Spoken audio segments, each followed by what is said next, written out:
All right, we are live. I'm just putting a quick blast out on my IG for people to follow along and throw me some questions. Yeah, we're on, I should say, YouTube right now on the Spec Ops channel, your Facebook, the Brandon Webb Facebook, Nice. and on Twitch at our own Power of Thought. So, All right, hey everybody, welcome back to Power Thought episode 33. It's hard to believe we've done 33 of these shows, Ian. Anyway, I just came back from San Francisco. I literally did the Road Warrior trip.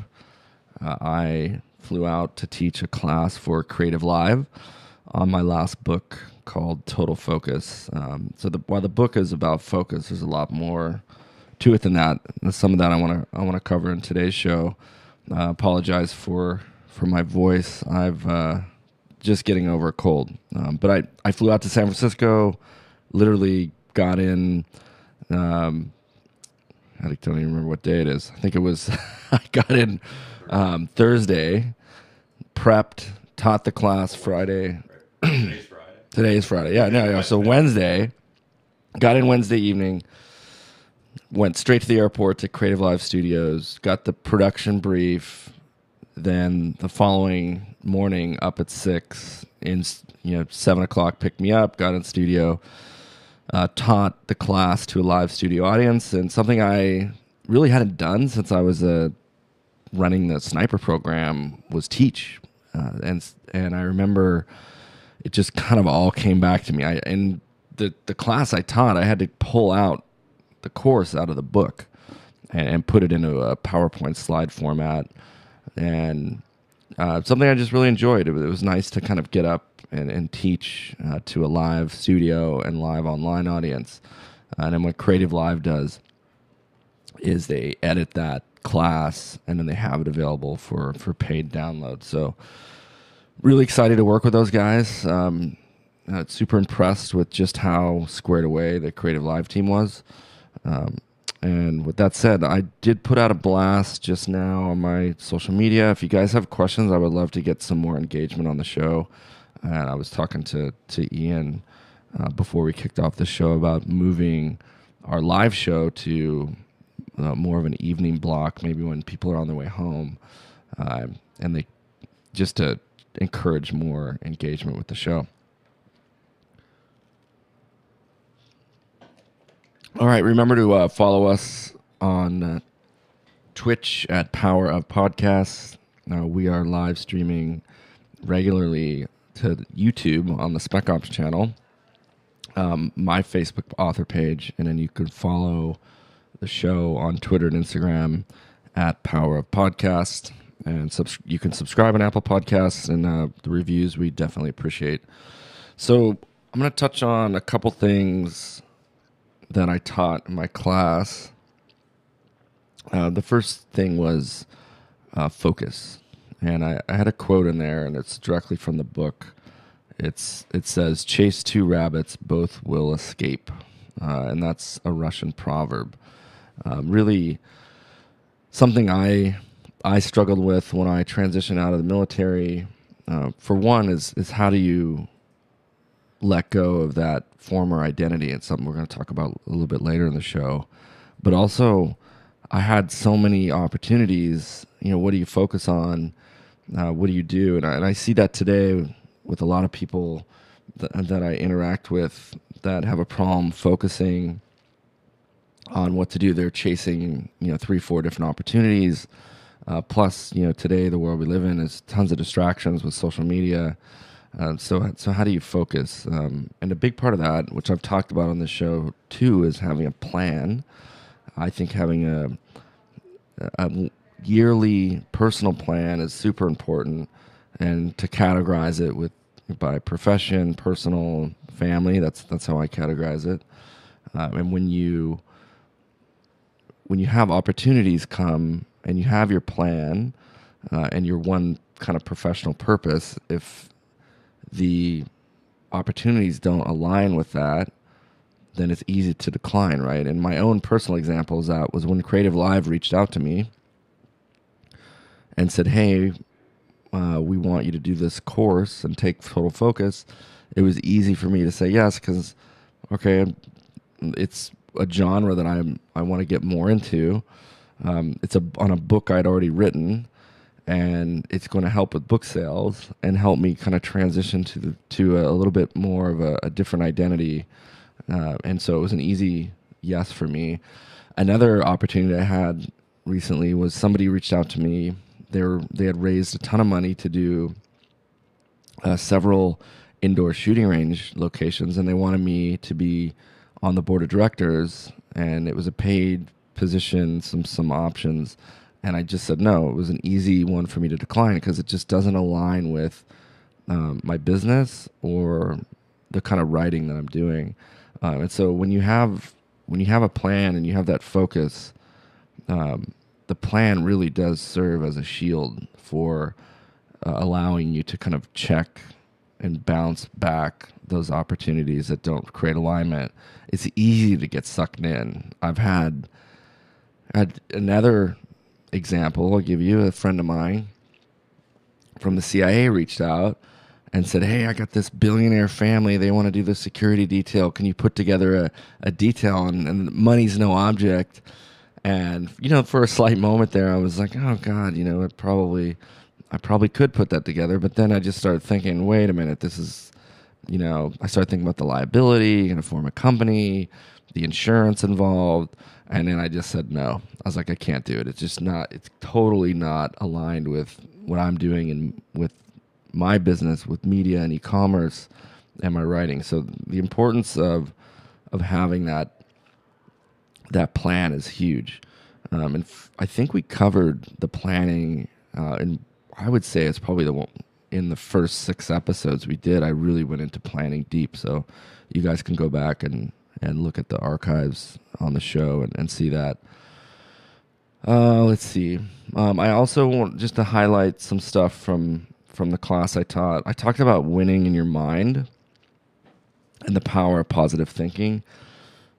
I can't stress that enough. I've seen it over and over. The power of letting go of the past, which we're going to talk about, and focusing on the positive, being solution based as opposed to problem based. When people face adversity, either the adverse situation, which is the problem, gets them wrapped up, and they get all wrapped up in the problem, or the second way I see is the solution based, and that's the way to be. You want to go, okay, acknowledge the situation, but focus on what's in your control and what you can do to learn from the situation and create a solution to the problem, right? So a big part of that is something that I learned when we work with the best consultants in the world to come in when I was working with the rest of the cadre at the sniper course. And one of the guys, you've heard his name on the show before if you're a regular listener, is Lanny Basham. And Lanny was a pioneer of really positive psychology and mental management. He's one of the first people that put together a mental management program. It's because he went to the Olympics and got the silver medal and was super frustrated that he only shot silver. And this was in the 70s, early 70s. He came back, went to the best sports psychologists he could find, several of them, and got the same answer. And the one story he told me that stood out was that he went down and Lanny told him, hey, I went to the Olympics. I kind of lost my mental edge, and I shot terrible, and I was able to win the silver, but I want to be a champion and win gold. And the guy looks him in the eye and says, okay, you come to the right place. I can really work with you to make you okay with just being a silver medalist. And Lanny said to himself, essentially, fuck that, and walked out and figured, okay, I need to go do this myself. Spent the next year interviewing all the gold medal athletes and their coaches and putting together his own program, and then taught that to us. And I would say the 3 big takeaways from that experience is self-talk, how you talk to yourself is extremely important. We all walk around and think of ourselves in a certain way. We all have self-doubt, myself included. Everybody. There's not one person on the planet. It's why you see like these incredibly talented, successful people in a variety of industries. You've seen it in rock and roll. You've seen it in professional sports. Just because you're good at one thing doesn't mean you're good at everything. Okay? And so we all deal with this self-doubt, self-talk, and we have to teach ourselves how to talk better to ourselves. So it's that internal monologue we have with ourselves. We have to teach ourselves how to talk better. And you know, a lot of that is, people call it a mantra, whatever. You know, a big part of my planning that I've learned in my experience and that I do is I create a vision statement. And my vision statement is the kind of person I am and want to be. And so that's something I look at every day on a daily basis to reinforce. And when I do hear that negative self-talk creep up, I defeat it immediately. And then if I have to, I go back and read my vision statement. The reason that this is also important is when we were teaching the sniper students in the SEAL Sniper program, we would point out all their mistakes.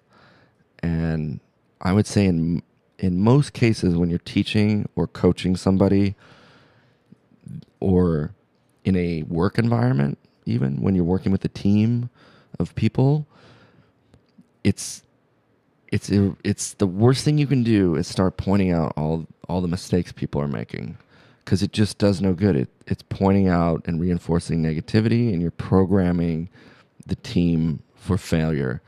And when we started looking at the students and when they were making mistakes, we would go, okay, I get what he's doing wrong. He's flinching. He's anticipating the recoil, and he's flinching. His body position's off. Rather than tell him that, I would say, hey, make sure you reinforce your body alignment, get your natural point of aim, make a smooth trigger pull. So I'm giving him all the positive reinforcement techniques. And by correcting with positive versus negative, we saw 30% failure rate go to 0. We started passing everybody when I was a course manager. And I just saw the transformation happen in front of my eyes. And so I've used it on the outside with how I talk to my kids. I'm really, really careful how I talk to my kids, my friends, my family, the team I work with at Hurricane. It's always in the back of my head. And then there's a time where you got to acknowledge something. If somebody, fucks something up, you've got to acknowledge it, but you can't dwell on it and just pounding it home. And you certainly do not want to do it in a group setting. So one thing I learned in leadership and in positive psychology, you do not criticize publicly. And a lot of times, as an example, I remember Lanny telling me this story. The men's Olympic swim team coach asked him to come give a talk. And Lanny said, hey, what do you guys do after a big competition? And they said, well, we get in the locker room, we start talking about all our fuck ups. And Lanny's like, stop that immediately. Because in that group setting, you're listening to, you may not have an issue, but you're listening to someone else's issue. And now that's on your head. That's on your mind. It's as simple as, I'll use a baseball example. If you're coaching a 12-year-old Little League, a kid on Little League, and he's going up to bat, and you tell him on the way up as he's walking to the plate, you say, hey, Stevie, don't strike out. You've just planted that seed in his head, and you program him. That's all he's thinking about is striking out, as opposed to, hey, hit it out of the park. Two very different ways to say the same thing. One is setting somebody up for success. One is setting somebody up for failure. So extremely important, not only how you talk to other people, but how you talk to yourself internally. The other thing is remove the self-imposed mental barriers that we put on ourselves. I see so many people. I remember talking to a friend of mine who was getting out of the military, and he's like, I'm just not very good at numbers. And I'm looking at this guy going, wait a minute, I know you're smart. And we're talking about business. He wanted to start his own business. And I just told him, I was like, I know you're smart. Like, honestly, reading the financials of a company is basic arithmetic. Now, some of the terminology may be something you have to learn, but that's basic vocabulary. But the like reading a balance sheet or a profit and loss statement, it's really addition and subtraction. Like that, it's that easy. So it's not it's not that hard at all. And so when I heard that, I'm like, oh, he's basically buried himself or put that glass ceiling in his head. And people do that all the time. Like, oh, I'm just not very good at chess. I'm not good at math. I'm not a very good this. I'm not a very good that. And when you think of yourself that way, there's no way you're going to get out of there unless you change the way you think. So you really pay attention to those barriers. And I had to I have my youngest son, who's a really smart kid. He's into sports. Does he love mathematics as much as my older son? No. My older son loves math. He wants to study computer science and AI, and he said something. He's like, "Oh, I'm just not the smart one in the family." And I had to pull him aside and have a talk with him and say, "No, that's wrong to think that way. You're a very smart kid. You have all these other skill sets. Everybody has their kind of talents." And so it was something as a parent that I immediately saw what he was doing and had to correct, to make sure that it wasn't going to carry on. He wasn't going to carry on that conversation in his head. The other thing I want to talk about is visualization.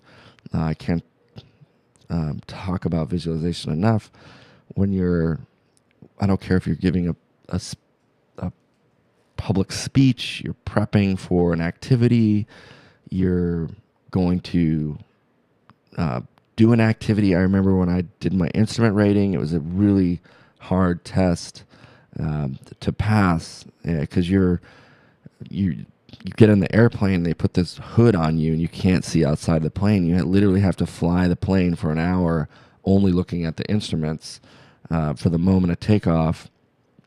And so I would visualize in my head all these different scenarios, emergency procedures, turns, like how to turn and descend, how to turn and climb, and just imagine the gauges in my scan and everything. And when I took that test, I aced it. And I'll be honest with you, I failed my first private pilot's test. I remember this, and this guy was really busting my chops. He showed up. He was the hardest. My instructor at the time goes, "Oh God, you got so and so." I'm like, "What are you talking about?" He's like, "He's the hardest guy." And I did my oral test with him, and then he told me right before getting in the plane, he's like, "Hey, I'm just going to be a little bit tougher on you because I know your background." And all I could think was like, "Thanks." But anyway, we get in, and we were doing a simulated soft field takeoff. So imagine taking off not on a hard runway, but on a grass strip or dirt. You see the guys, a lot of the backcountry pilots. There's a certain technique. You want to pull the stick all the way back. You put some flaps in to create more lift, and you basically let the plane fly itself off. And I did the technique, but I basically released the back pressure of the stick too soon, and the tail actually bounced on the runway. It didn't do any damage. It was just a little scrape, but it was enough to have me redo the test a week later. And I was devastated because I knew I had fucked up, and I knew I had to get it together if I was going to have a good rest of the flight. And he still went a whole hour through, but it was a humbling experience, to say the least. And it reinforced when I went for my instrument rating that I was going to visualize, and there's absolutely no way I'm not going to pass this test. And the instrument rating is way more difficult than a private test, and I aced it thanks to visualization. Also, back to the barriers. We used to we used to tell the students, they would ask us, hey, what's a good test score? And we'd score on the 100-point system. And then we stopped telling them. We started telling them to shoot perfect. And then for the first time, we'd say, that's what's the standard is, shoot a perfect score. And for the first time, they used to shoot what we told them was a good score. They'd shoot in like the high 80s, low 90s. And when we said, no, a good score is perfect, then they started shooting perfect scores. So it really is incredible how important the way we talk to other people and ourselves, the kind of impact it has. The other kind of highlight of my class yesterday, I really got into the money conversation. I asked the live studio audience, I said, who in here doesn't want to be financially independent? And of course, everyone did. And I said, well, how many in here know what that number is? One lady raised her hand, and I asked her, and she's like, well, I want to make like $120,000 a year I can live off of. And I said, well, how much money do you have to have invested to produce $120,000 of passive income? And she didn't know, and it wasn't a trick question. Most people don't know. And most people don't know. They say, oh, I want to be rich. I want to be financially free, but they have no idea what that means. And when you really look at it from a simple scenario of you're going to have money in the stock market, which a lot of people do. They work their entire career. They invest and save smartly. And typically it's in some type of stock and bond portfolio. And then that later on, they transition that into like a less risky portfolio. But typically, on average, the stock market returns about 10% annually. And when you look at what it takes to produce $120,000 of passive income, it is, let me do the math in my head real quick. It's about $2.5 million invested to produce that kind of passive income, and people are shocked because they didn't realize it was that big a number, but they don't even know what the number is. They just know they want to be rich and have a lot of money. And so I broke that down in the class, and it was amazing because people don't want to talk about certain things. There's this taboos about, I think, like talking about divorce, money. No one wants to tell everyone how much they have in their checking account. It's just like people get uncomfortable about it. So the purpose of that conversation was to just kind of shake some people awake, and especially if you have kids, the thing is, people that say money isn't everything, I would say this, it's bullshit, because up to a certain amount, money matters, right? Beyond like basically what you need, it doesn't matter much. But when it does matter is when, let's say your mom gets extremely sick, or you have a child that gets sick and you can't afford the best healthcare in the world. Guess what happens? The people with the best health, the people that can't afford the best food, the best healthcare, they die early, and sadly and tragically, they die young sometimes. And people that have the money to spend on the best, they live longer.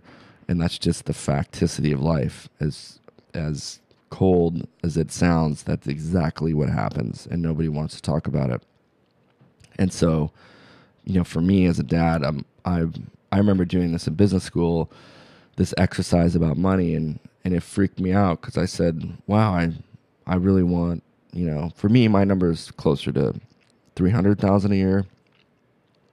And when I realized how much money I had to have invested to produce that kind of income, it's a big number. And so I said, okay, well, I need to put myself in the right kind of situation to be able to have a chance to produce that kind of income. And if you're buying a lottery ticket, that's not the way to do it. When I looked at, okay, how do people make money in the world? And we look at the pie chart,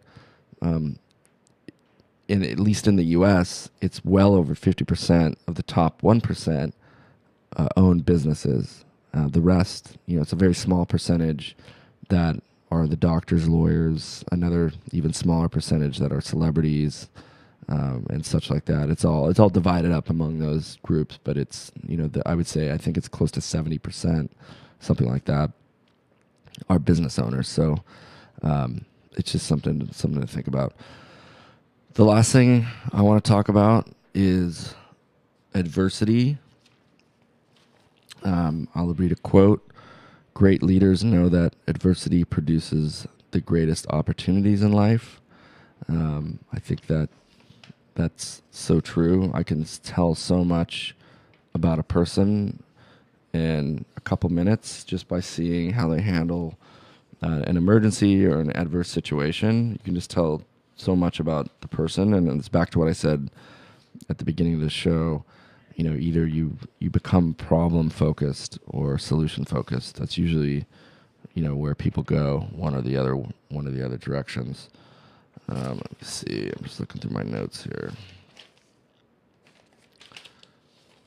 Okay, so something that dawned on me recently when we published this controversial video on the news site we run, SoftRep, and I had a lot of my former teammates reaching out to me, some support, some confused, some angry, and then some just trying to like lecture me on how to do this or how to do that. And what I really noticed was the group of SEALs that were really struggling the most they'd been out for years, but they were unable to like transition and let go of the past. And I see this in so many ways. And in the veteran community, I see it all the time. It's the person that's like, oh, I'm a Gulf War vet. I'm a this, I'm a that. And that becomes their identity, and they don't let it go. And by not letting it go, they can't transition into something else. And then I look at my peers, like Kaz Larson, who used to run the West Coast office for Vice, now he's producing his own shows on TV for places like Netflix. Even Rob O'Neill, we've had in studio. They've acknowledged the past, but they've built another identity and another career because they've been able to let go. And I just think it's so important. It's something to think about. People build these cages for themselves, and they're never going to transition into something else because they can't let go. And I see it with trauma and divorce. I have people I know, they just cannot. Every time I see them and talk about relationships, all they want to do is bitch about their ex, and it's like the ex this, the ex that, and it's like they're so consumed by it that they just can't let go, and they can't possibly find. And what they don't realize is that's like repelling any potential person that wants to be with them in the future. And as a guy who's dating myself, if I'm on a date with a woman and all she's doing is bashing her ex and talking about this guy messed her over, that guy messed her over, it's like a huge red flag for me. It's like I don't want to be around that kind of energy. So I also see it.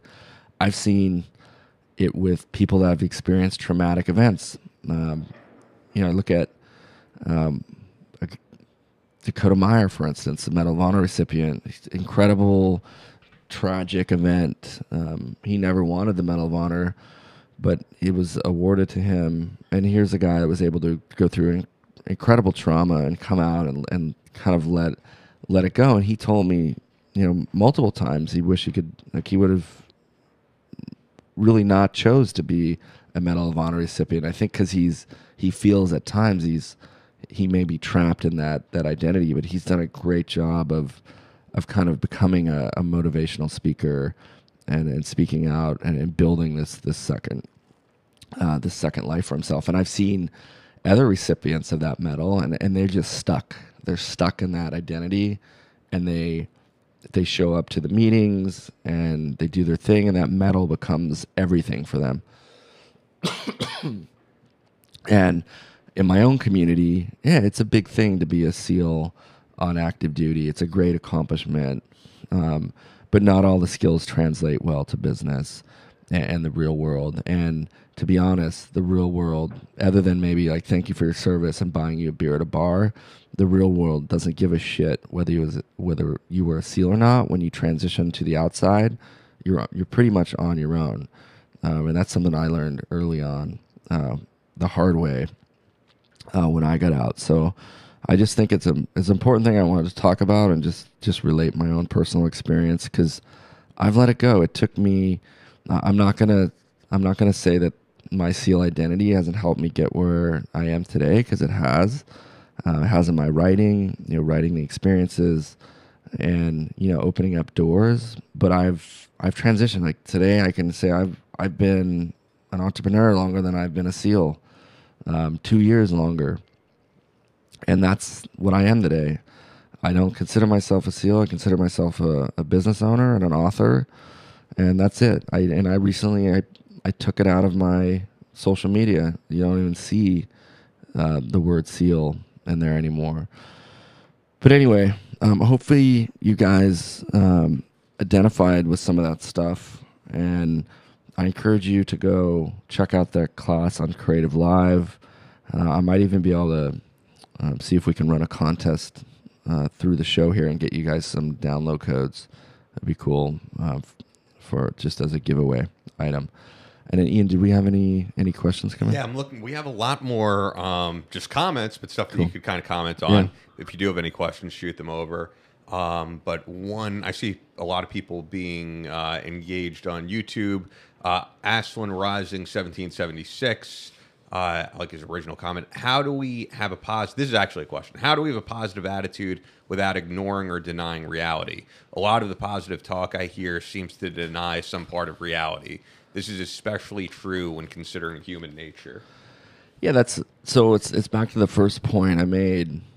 You can't, like, if shit hits the fan, you're going to obviously have to acknowledge the situation.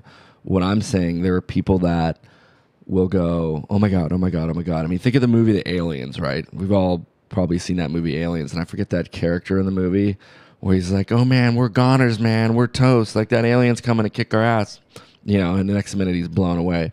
And then there's the attitude, it's like, no, we're gonna get out of here and survive this thing. Those are two very different ways to think and be, and that's what I'm talking about. I'm not saying to deny what's happening. I'm saying to change your attitude about it, because even in those types of situations, we've all been around, probably, whether it's a car accident, somebody that got injured badly, and we've seen the people that freeze up and panic and get just sucked into the situation, and then there's the people that remain calm and say, hey guys, let's figure this out. And that's the way you want to be, because just being that way has an effect on other people. It calms other people down, and just like you and I were talking about, Ian, about that video situation where we got a lot of people were hating and acting, coming lashing out at Jack and I on social media. And to be specific, I mean, people threatening your dog, threatening Jack's daughter. And Yeah. I think, what I said to you before recorded, and I genuinely mean it, is I think a lot of people wouldn't be able to sleep at night for good reason. You know, if people are threatening you and your family, it's definitely a reason to keep awake at night for a lot of people. Yeah, and I knew that, okay, I have to acknowledge this situation and I've got to deal with it.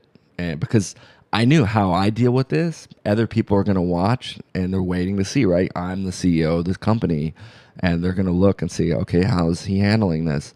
And so, it's not my first rodeo. I've been there before. So it's just that choosing the mindset is really what it comes down to. And you want to be the person that says, okay, I get this is happening. How do we focus on the solution and deal with the situation at hand from a solution-based mindset? Like, that is as simple as that.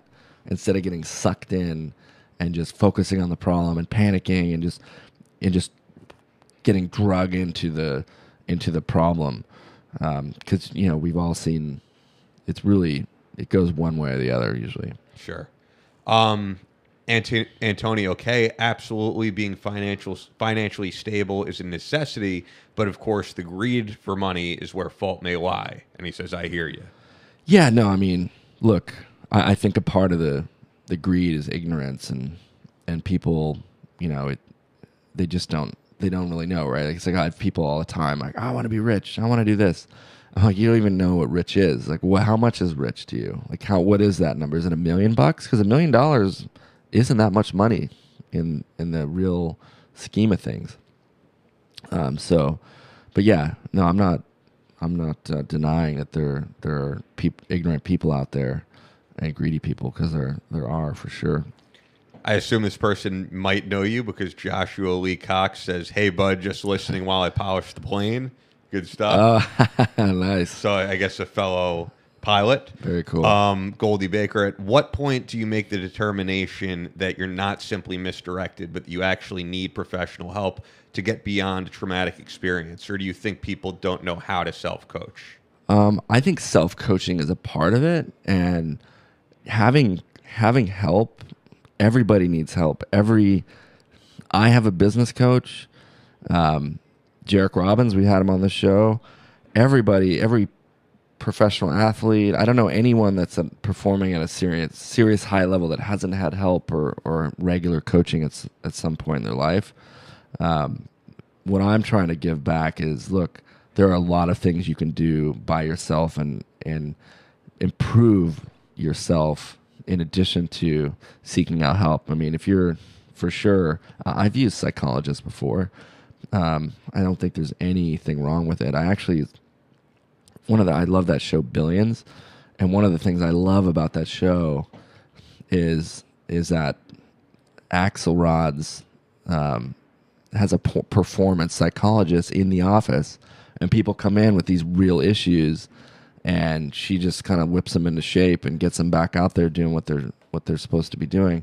What I like about that is it takes the taboo out of seeing a psychologist. Like, I owe the fact that my ex and I had an incredible divorce and have a really great relationship today, and we have happy kids, because we used a psychologist to really coach us through the divorce process and figure out, a new way, right? Because most people like fight, and the kids suffer, and the parents pitch in, and I'm not ashamed to say I would not be where I was today and had such a good relationship with her that without the help of a psychologist.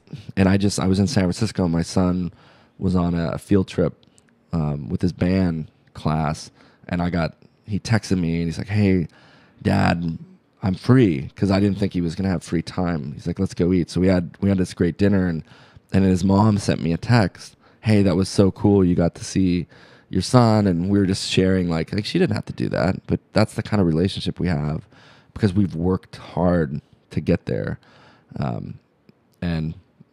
But to the point is, seeking help is okay. Yeah, for sure. It's a good point. If I could throw something in there before I get to the next question, I think I had the fear when I saw a therapist last year of like, oh, they're going to put me on medication. And I thought that was a definite thing. And the guy that they sent me to for like an evaluation was like, no, you seem to, between like going to the gym and things that you do, you seem to have a handle on this, and never had to be on anything. So I think that's sometimes an irrational fear that I want to put me on Prozac or something. It doesn't always throw me in a straitjacket. Yeah, exactly. And that's not always the case. So sometimes you just need to talk to someone. Yeah, for sure. Jeff Barringer. This is kind of a question we've talked about in the past with our other platforms, but I guess we'll get to it. Howdy from Montana. It's probably been asked, but what's your thoughts on Mr. Jesse Ventura? He says he's not welcome in the SEAL reunions. And how do you feel about having him on your show? Which, you did interview him at one time. So. Yeah, here's the thing. Who says he's not welcome at the SEAL reunions? It's the same assholes, team guys that are telling me I'm not welcome. And I guarantee I could show up with my UDT SEAL Association card and go to the reunion. So it's the handful of miserable fucks out there that are trying to police the SEAL brand on the outside. And I will tell you this, the majority of those guys are guys that I kicked out for drug issues, cocaine abuse, performance, guys that were unsafe in the kill house, and now they're out there wearing these, Chris Kyle Punisher t-shirts and protectors of the Trident. I just don't buy that shit. So when somebody says, "Oh, they're not welcome," well, who says that?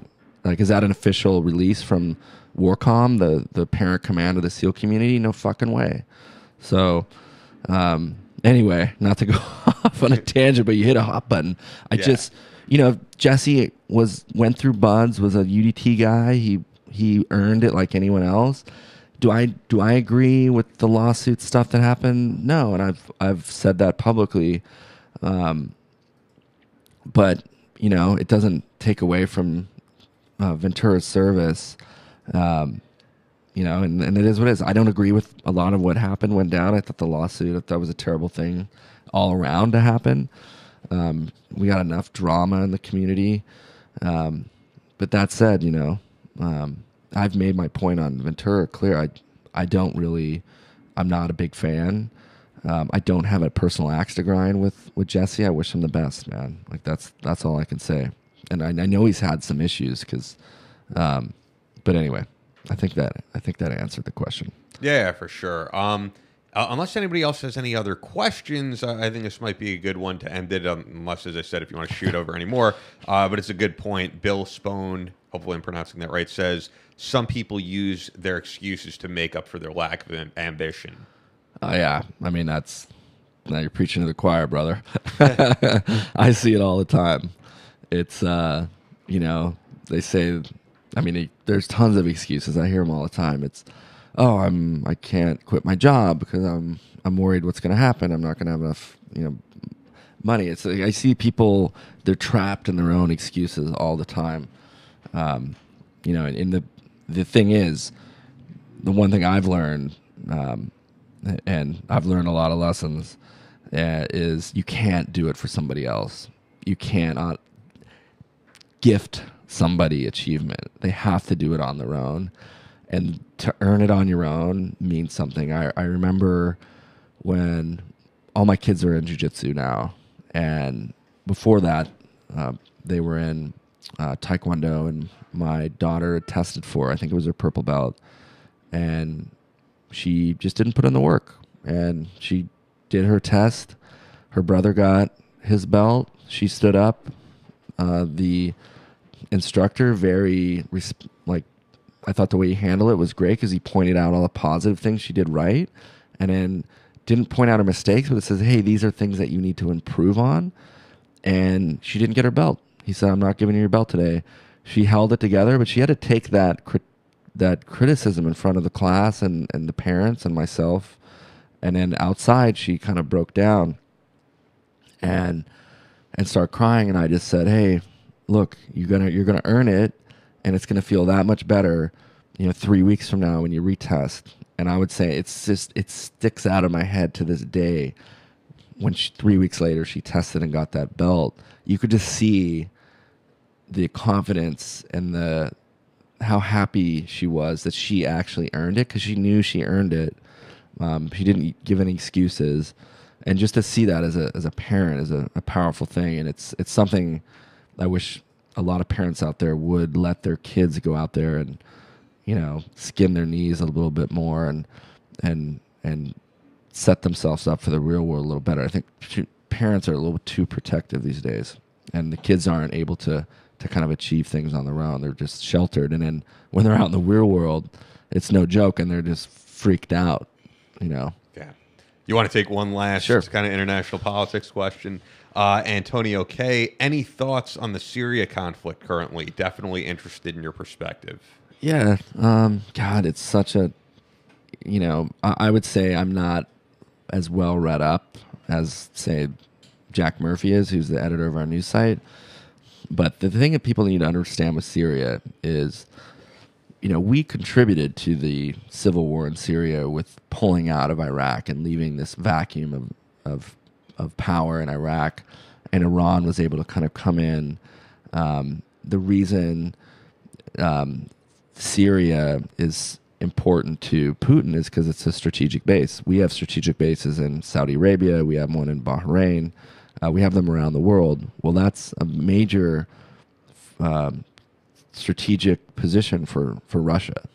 So Russia, then we get into the fact that, you look at who Russia is kind of aligned with, and that, it could be that, you've got China, Iran, and Russia, and then you've got the U.S. trying to get involved. And that's why we've largely kind of let it be, because you're really, we've kind of, in my opinion, half-assed special operations presence there. Like, it's kind of, let's go see if we can help the rebels maybe overthrow it clandestinely, kind of off the radar. A lot of people don't talk about the fact that U.S. forces are kind of over there in an advisory capacity, the same way we did in Vietnam, right? And so it's not a full presence, U.S. presence, but we do have people over there and trying to kind of combat that. But we can't go full on. I think personally it would be a huge mistake to go launch missiles into Syria, because you're going to provoke Russia, and then you're going to bring in Iran and China, and that's not a situation that we are really prepared to bite off into right now, I don't think. The fact that I think you're seeing Trump and the U.S. respond the way they are is because, chemical weapons, is a violation of the Geneva Convention, and also it's just a terrible thing, when you see those pictures of the women and children gassed. Nobody wants to see that. So I think it's kind of a warning. But Syria, it's much more complicated than people think. It's not the U.S. versus Syria.